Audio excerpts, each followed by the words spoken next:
You ask Tiger to calculate. This deals with finding the midpoint between 2 points. The midpoint between the 2 points is 13.5, 70.5.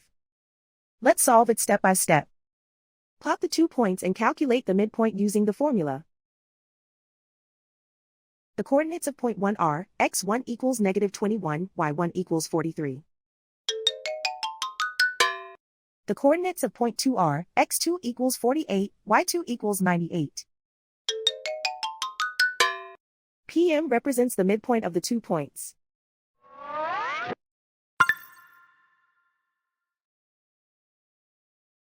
Use the x values in the midpoint formula to find the midpoints x. x1 equals -21.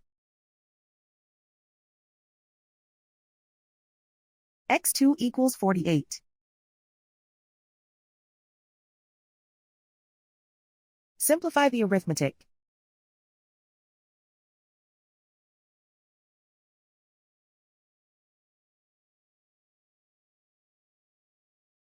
Use the y values in the midpoint formula to find the midpoints y.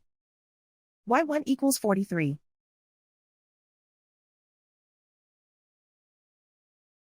y2 equals 98.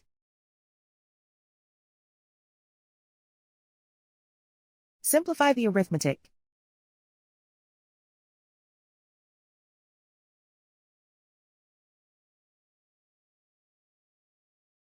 And so, the midpoint is 13.5, 70.5.